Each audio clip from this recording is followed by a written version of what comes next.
ಸ್ನೇಹಿತರೆ ನಮಸ್ಕಾರ. ನಾವು ಮಕ್ಕಳಿಗೆ ತೋರಿಸುವ ಪ್ರೀತಿ ಮತ್ತು ಮೆಚ್ಚುಗೆಗಳ ಮೇಲೆ ಮಕ್ಕಳ ಸಂತಸ ಮತ್ತು ಕ್ಷೇಮ ಹೊಂದಿರುವುದು. ನಾವು ಮಕ್ಕಳ ಪರವಾಗಿರಬೇಕು, ಮಗುವಿನ ಪರವಾಗಿರಬೇಕು ಎಂದರೆ ಮಗುವನ್ನು ಪ್ರೀತಿಸುವುದು ಎಂದರ್ಥ. ಆದರೆ ಅದು ಸ್ವಾಮ್ಯಾಸಕ್ತಿಯ ಪ್ರೀತಿ ಅಲ್ಲ, ಭಾವನಾತ್ಮಕ ಪ್ರೀತಿ.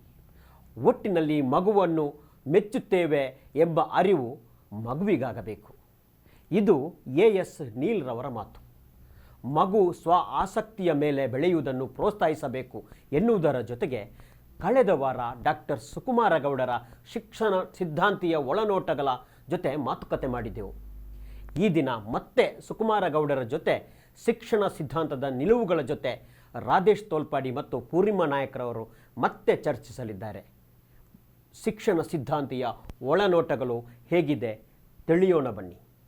ಸರ್, ಫಿನ್ಲೆಂಡ್ ದೇಶದಲ್ಲಿ ಈ ಎಳೆಯ ಮಕ್ಕಳನ್ನು ನೋಡಿಕೊಳ್ಳುವ ಡೇ ಕೇರ್ ವ್ಯವಸ್ಥೆಗಳ ಬಗ್ಗೆ ಬಹಳ ಸಾರ್ವತ್ರಿಕವಾದ ಪ್ರಶಂಸೆಯ ಮಾತುಗಳು ಕೇಳಿ ಬರ್ತಾ ಇವೆ. ಮಾತ್ರ ಅಲ್ಲ, ಶಿಕ್ಷಣ ವ್ಯವಸ್ಥೆಯ ಮಟ್ಟಿಗೂ ಫಿನ್ಲೆಂಡ್ ದೇಶದ ಶಿಕ್ಷಣ ವ್ಯವಸ್ಥೆ ಅತ್ಯಂತ ಉತ್ತಮವಾದದ್ದು ಎನ್ನುವ ಅಭಿಪ್ರಾಯವೂ ಇದೆ. ಏನು ವಿಶೇಷ?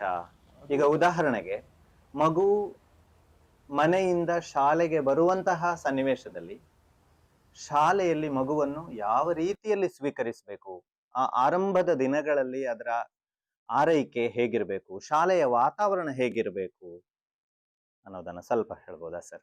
ಉದಾಹರಣೆಗೆ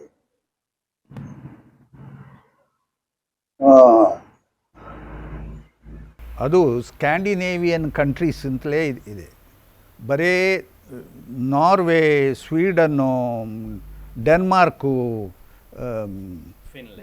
ಫಿನ್ಲ್ಯಾಂಡು ಮಾತ್ರ ಅಲ್ಲ. ಅದು ಅವಕ್ಕೆ ಮಾತ್ರ ಇದಕ್ಕೆ ಫಿನ್ಲ್ಯಾಂಡಿಗೆ ಮಾತ್ರ ಸೀಮಿತವಾದ್ದಲ್ಲ, ಆ ಸ್ಕ್ಯಾಂಡಿನೇವಿಯನ್ ಕಂಟ್ರೀಸಿಗೆ ಅದು ಸೀಮಿತವಾದ್ದು. ಅಲ್ಲಿ ಪದ್ಧತಿ ಏನಂದರೆ, ಉದಾಹರಣೆಗೆ ನಾನು ಒಂದೊಂದೇ ಎಕ್ಸಾಂಪಲ್ ತಗೊಳ್ತೇನೆ. ನಿಮ್ಮಲ್ಲಿ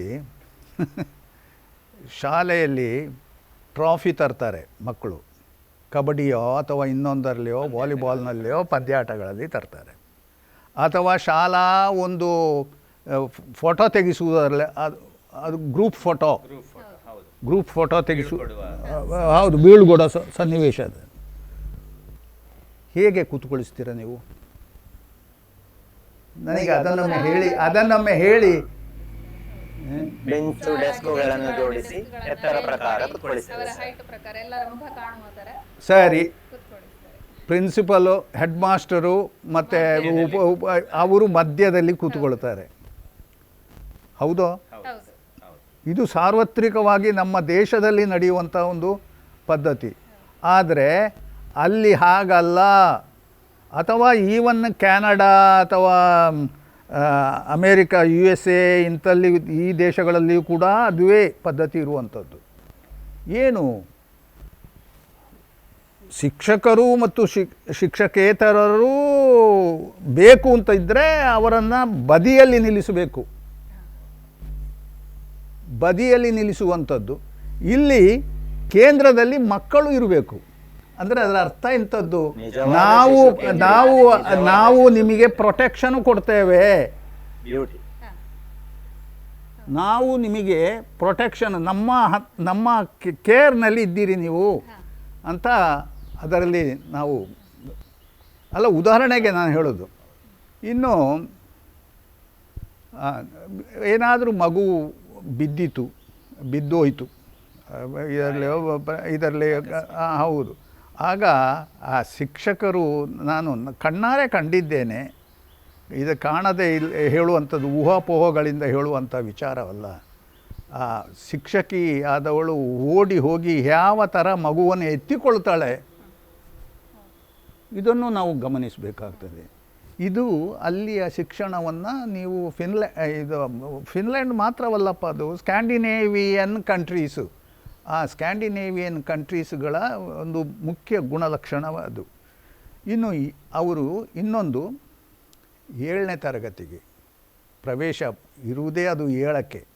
ಅದು ಫ್ರಾಬೆಲ್ ಕೂಡ ಅದನ್ನೇ ಹೇಳಿದ್ದಾನೆ. ಫ್ರಾಬೆಲ್ ಕೂಡ ಕಿಂಡರ್ಗಾರ್ಟನ್ನ ಜನಕ ಅಂತ ಅನ್ನುವಂಥ ಫ್ರೆಡರಿಕ್ ಫ್ರಾಬೆಲ್ ಅವನ ಅದನ್ನೇ ಹೇಳಿದ್ದಾನೆ.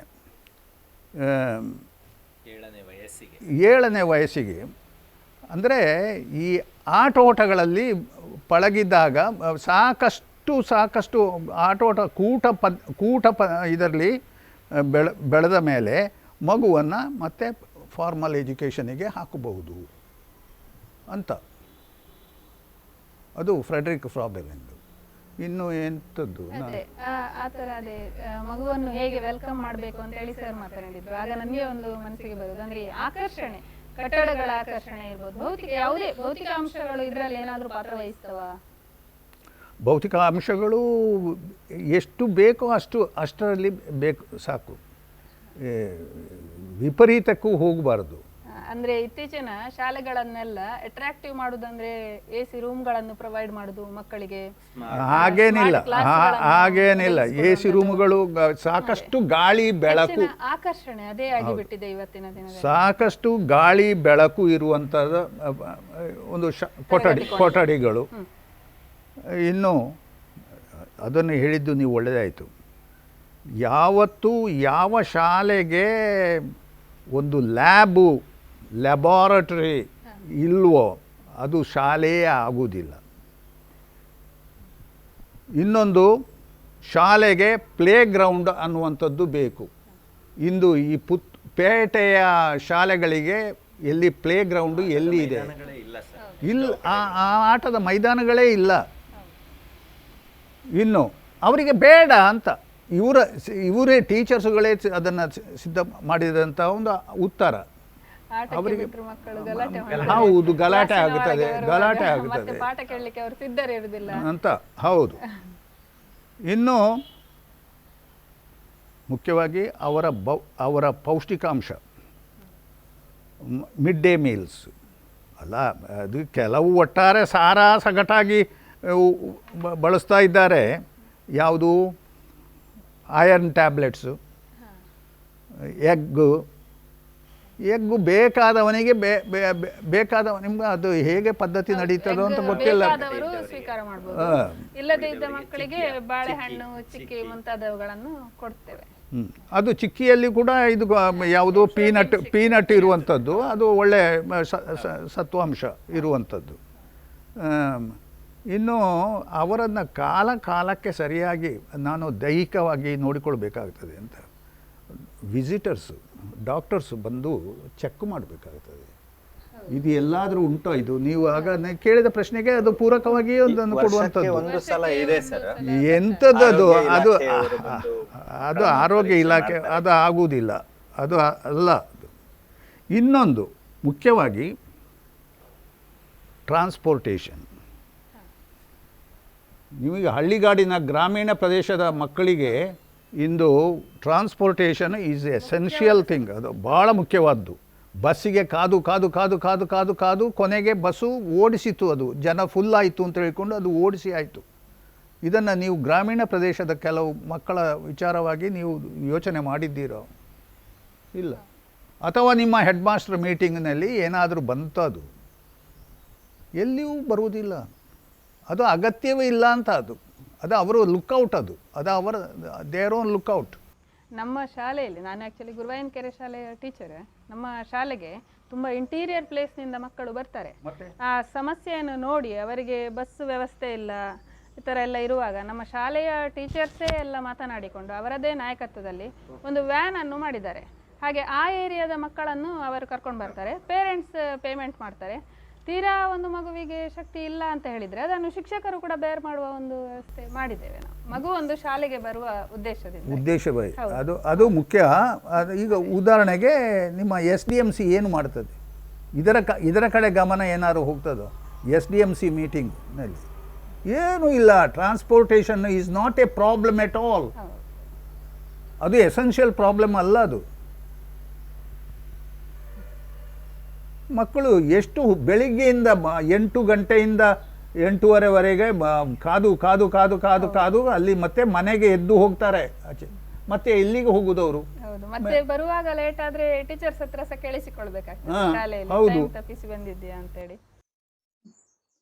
ಸರ್, ಇನ್ನೊಂದು ಬಹಳ ಮುಖ್ಯವಾದ ಪ್ರಶ್ನೆ ಇಡೀ ಸಮಾಜವನ್ನು ಕಾಡ್ತಾ ಇರುವಂಥದ್ದು, ಮಕ್ಕಳು ಯಾವ ಮಾಧ್ಯಮದಲ್ಲಿ ಕಲಿಬೇಕು ಮತ್ತು ಯಾವ ಯಾವ ಭಾಷೆಗಳನ್ನು ಪ್ರಾಥಮಿಕ ಹಂತದಲ್ಲಿ ಕಲಿಬೇಕು ಅಂತ. ಇದರ ಬಗ್ಗೆ ತಮ್ಮ ಅಭಿಪ್ರಾಯವನ್ನು ಹೇಳಬೇಕು ಸರ್. ಇದು ಒಂದು ಲೇಖನ ಬರೆದಿದ್ದೆ ನಾನು ಭಾಳ ವರ್ಷಗಳ ಹಿಂದೆ. ಯಾವುದು ಅದೊಂದು ಸುಪ್ರೀಂ ಕೋರ್ಟಿಂದ ಒಂದು ವರ್ಡಿಕ್ಟ್ ಬಂದಿತ್ತಲ್ಲ, ಅದೆಲ್ಲ ಪೇರೆಂಟ್ಸಿಗೆ ಬಿಟ್ಟದ್ದು. ಅಂದರೆ ಈ ಜಡ್ಜಸ್ಗಳು ಕೂಡ ಅಂಥದ್ದೇ, ಕೈ ತೊಳ್ಕೊಳ್ಳುವಂಥವರು. ಅದೆಲ್ಲ ಪೇರೆಂಟ್ಸಿಗೆ ಬಿಟ್ಟದ್ದು. ಅವರು ಪೇರೆಂಟ್ಸು ಏನು ನಿರ್ಧಾರ ತಗೊಳ್ತಾರೋ ಅದು ಹೌದು, ಅದು ಪೇರೆಂಟ್ಸಿಗೆ ಬಿಟ್ಟದ್ದು. ಅಂದರೆ ಅದರ ಅರ್ಥವೇ ಅಷ್ಟೇ ಅಲ್ವ ತಾನೆ. ಯಾವುದು ಶಿಕ್ಷಣದ ಬಗ್ಗೆ ಯಾವ ಭಾಷೆ ಬೇಕು ಯಾವ ಭಾಷೆ ಬೇಡ ಎಂಬುದನ್ನು ಅವರು ನಿರ್ಧಾರ ಮಾಡ್ತಾರೆ. ಪೇರೆಂಟ್ಸಿಗೆ ಬಿಟ್ಟದ್ದು ಅಂತೇಳಿ ಹೇಳುವಂಥದ್ದು ಒಂದು ಕೈ ತೊಳ್ಕೊಳ್ಳುವ ಉದ್ದೇಶ ಅಷ್ಟೇ. ಹಾಗೆ ಹೇಳುವಂಥದ್ದು. ಏನಾದರೂ ಒಬ್ಬರು ಶಿಕ್ಷಣ ಶಾಸ್ತ್ರಜ್ಞರು ಅಂತ ಇಲ್ಲ ನಮ್ಮಲ್ಲಿ, ಶಿಕ್ಷಣ ಶಾಸ್ತ್ರ ಒಬ್ಬರನ್ನು ಕೇಳಿದ್ದಾರೋ, ಅವರು ಏನಾದರೂ ಕೇಳಿದ್ದಾರೋ ಇಲ್ಲ. ಈಗ ಯುನೆಸ್ಕೋದವರು ಹೇಳಿದ್ದಾರೆ, ಮಹಾತ್ಮ ಗಾಂಧೀಜಿಯವರೂ ಹೇಳಿದ್ದಾರೆ. ಮಹಾತ್ಮ ಗಾಂಧೀಜಿ ಈಗ ಅದು ಔಟ್ಮೋಡೆಡ್ ಆಗಿದೆ, ಅಂತೂ ಅಗತ್ಯವೇ ಇಲ್ಲ, ಅದು ಇರಲೆವೆಂಟ್ ಆಗಿದೆ. ಮತ್ತು IFSC ಅಂತ ಒಂದು ಪ್ರಾಜೆಕ್ಟು ಆಗಿದೆ, ಯುನೆಸ್ಕೋದವರದ್ದೇ ಅದು. ಅದರಲ್ಲಿಯೂ ಕೂಡ ಇದೇ ಪ್ರಶ್ನೆ ಬಂದಿದೆ. ಜಿಮ್ ಕಮಿನ್ಸು ಅಥವಾ ವ್ಯಗೋಸ್ಕಿ ಅಥವಾ ಇನ್ನು ಚಾಮ್ಸ್ಕಿ ಇವರ ಯಾವ ಮಾತುಗಳು ಯಾವ ಶಿಕ್ಷಣ ತಜ್ಞರದ್ದು ಅದು ಅಗತ್ಯ ಇಲ್ಲ ಅಲ್ಲಿ. ಯಾರು ಈ ಜಡ್ಜಸ್ಸು ತೀರ್ಮಾನ ಮಾಡಿದ್ದು, ಜಡ್ಜಸ್ನ ವರ್ಡಿಕ್ಟು, ಅದು ಸಿಂಧುವಾಗಿಯೇ ಉಳೀತದೆ. ಅದು ಹಾಗೆಯೇ ಒಂದು ಭಾಷಾ ಕಲಿಕೆಗೆ ಒಂದು ಯಂತ್ರಾಂಶ ಅಂತ ಒಂದು ತಂತ್ರಾಂಶ ಅಂತ ಒಂದು ಎರಡಿದೆ. ಯಂತ್ರಾಂಶ ಮತ್ತು ತಂತ್ರಾಂಶ. ಅದು ಒಂದು ಹಾರ್ಡ್ವೇರು, ಇನ್ನೊಂದು ಸಾಫ್ಟ್ವೇರು. ಅದು ಮೈಂಡ್ನಲ್ಲಿ ನಡೆಯುವಂಥದ್ದು. ಆ ಭಾಷೆಗಳು ಹೇಗೆ ಭಿನ್ನವಾಗ್ತವೆ, ಹೇಗೆ ಒಂದಕ್ಕೊಂದು ವ್ಯತ್ಯಾಸವನ್ನು ತರ್ತವೆ. ಉದಾಹರಣೆಗೆ ಲೆಕ್ಸಿಸ್ನಲ್ಲಿ, ಸಿಂಟ್ಯಾಕ್ಸ್ನಲ್ಲಿ, ಗ್ರಾಮರ್ನಲ್ಲಿ, ಯೂಸೇಜ್ನಲ್ಲಿ ಹೀಗೆಲ್ಲ ವ್ಯತ್ಯಾಸಗಳು ಬರ್ತವೆ. ಅದನ್ನು ಎಲ್ಲವನ್ನು ಒಮ್ಮೆಗೆ ಏಕಕಾಲದಲ್ಲಿ how are you, I am fine thanks, ಅದನ್ನೇ ಬೇರೆ ಬೇರೆ ರೀತಿಯಲ್ಲಿ ಕೇಳ್ಬೋದಲ್ಲ. ಬೇರೆ ಬೇರೆ ರೀತಿಯಲ್ಲಿ ಅದನ್ನು ಇಂದು ಹೇಳುವುದೇ ಇಲ್ಲ.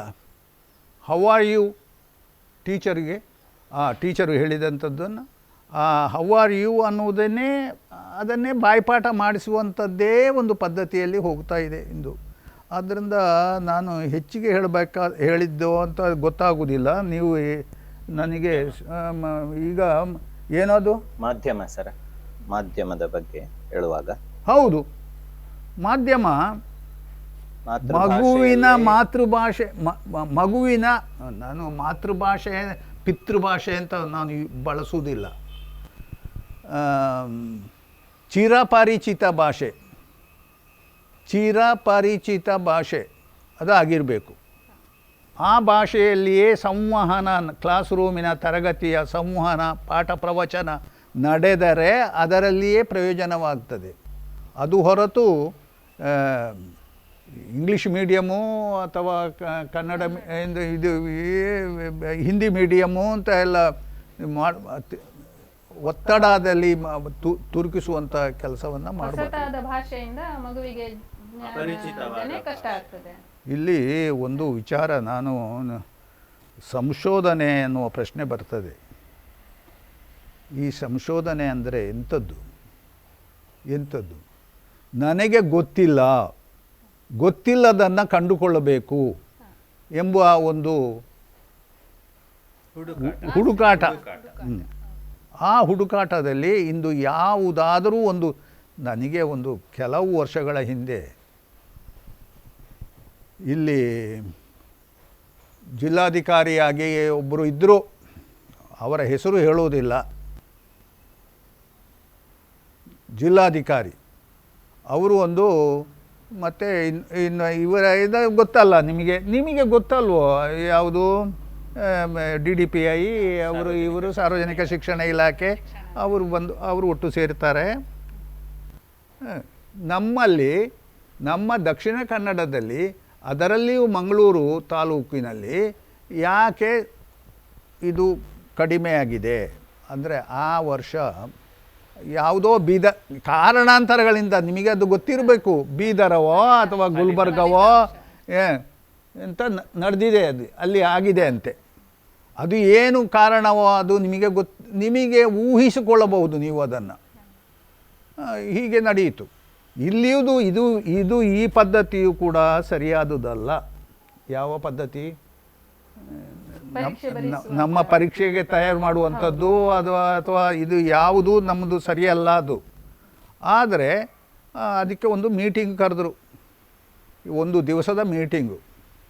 ನನ್ನನ್ನು ಕರೆಸಿದರು ಅಂತ ಅವರ ಸದ್ಬುದ್ಧಿ ಅಲ್ಲಿಗೆ ಬಂತು ಅವರಿಗೆ ಕರೆಸುವಂಥ. ಏನು, ಯಾಕೆ ನಮ್ಮ ರಿಸಲ್ಟು ದಕ್ಷಿಣ ಕನ್ನಡದ್ದು ಕಡಿಮೆ ಆಗಿದೆ, ಉಡುಪಿಯವರದ್ದು ಜಾಸ್ತಿ ಆಗಿದೆ, ಹೀಗೆ ಇತ್ಯಾದಿ ವಿಚಾರಗಳು. ನಾನು ಆಗ ಒಂದು ಪ್ರಶ್ನೆಯನ್ನು ಇಟ್ಟೆ, ಯಾವ ಮಾಧ್ಯಮದಲ್ಲಿ ಮೊದಲು ನೀವು ಮಾಧ್ಯಮವನ್ನು ತಗೊಂಡಿದ್ದೀರ? ಯಾವ ಮಾಧ್ಯಮದಲ್ಲಿ ಮಗು ಕಲಿತರೆ ಏನು ಆದೀತು, ಪ್ರಯೋಜನವಾದೀತು ಎಂಬುದರ ಬಗ್ಗೆ ಏನಾದರೂ ಸಂಶೋಧನೆ ನಡೆದಿತ್ತೋ? ನಡೆದಿಲ್ಲ. ಇವತ್ತು ಇಂದು ಅದರ ಬಗ್ಗೆ ಸಂಶೋಧನೆ ನಡೆದಿಲ್ಲ. ಏನೋ ಕೆಲವು ಖಾಸಗಿ ಸಂಸ್ಥೆಗಳು ಕೆಲವು ಅವರ ಇದರಿಂದ ಇಂಟ್ರೆಸ್ಟಿಂದ ಅವರು ಕೆಲಸ ಮಾಡ್ತಾ ಇದ್ದಾರೆ. ಉದಾಹರಣೆಗೆ ಹೋಮ್ ವರ್ಕಿನ ಮೇಲೆ ನಾನು ಅದಕ್ಕೆ ಒಂದು ಅಡ್ವೈಸರ್ ಆಗಿದ್ದೆ. ಹೋಮ್ ವರ್ಕು, ಇನ್ನು ಮನೆ ಕೆಲಸ ಇತ್ಯಾದಿ ವಿಚಾರಗಳು. ಒಂದು ಸಲ ನೀವು ಕೊಂಬೆಟ್ಟು ಶಾಲೆಗೆ ಬಂದಾಗ ಸಹ ಮಕ್ಕಳಲ್ಲಿ ಬರೆಸಿಕೊಂಡಿದ್ದೀರಿ, ಅವರ ಎಕ್ಸ್ಪ್ರೆಷನ್ ಹೇಗೆ ಇರ್ತದೆ, ಮಾತೃಭಾಷೆಯಲ್ಲಿ ಹೇಗಿರ್ತದೆ. ಇಂಗ್ಲೀಷ್ ಮೀಡಿಯಂನಲ್ಲಿದ್ದಂಥ ಮಕ್ಕಳು ಇಂಗ್ಲೀಷ್ನಲ್ಲಿ ನಿರರ್ಗಳವಾಗಿ ಬರಲಿಕ್ಕೆ ಬರ್ತದೆ ಅವರಿಗೆ. ಆದರೆ ಇಂದು ಎಲ್ಲ ಕೆಟ್ಟು ಹೋಗಿದೆ ಅಮ್ಮ, ಇಂದು ಎಲ್ಲ ಕೆಟ್ಟು ಹೋಗಿದೆ. ಇಂದು ಅದನ್ನು ಹೇಳ್ತಾರಲ್ಲ, ನಮ್ಮಲ್ಲಿ ತಲೆ ಪೂಸುವ ಒಂದು, ಆ ಹಿಂದಿನ ಕಾಲದಲ್ಲಿ ಕಳಸೆಯಲ್ಲಿ ಭತ್ತ ಅಳತೆ ಮಾಡ್ತಿದ್ರಲ್ಲ, ಅದರ ಮೇಲೆ ಒಂದು ಕೋಲು ತಂದು, ಒಂದು ರೋಲರನ್ನು ತಂದು ಹೀಗೆ ಅದನ್ನು ಮಾಡುವಂಥದ್ದು, ಅದನ್ನು ಕಳಸೆ ಅಥವಾ ಮುಡಿ ಕಟ್ಟುವುದು, ಇದು ಪ್ರತಿಯೊಂದು ಹಾಗೆ. ಅದನ್ನು ಸಫಾಯಿ ಮಾಡುವಂಥದ್ರಲ್ಲಿ ನಾವು ಇಂದು ತೊಡಗಿದ್ದೇವೆ. ಸಫಾಯಿ ಇಲ್ಲಿಗೆ ಆ ಮಟ್ಟಕ್ಕೆ ಬರಬೇಕು, ಅದು ಸರಿಯಾಗುವುದಿಲ್ಲ.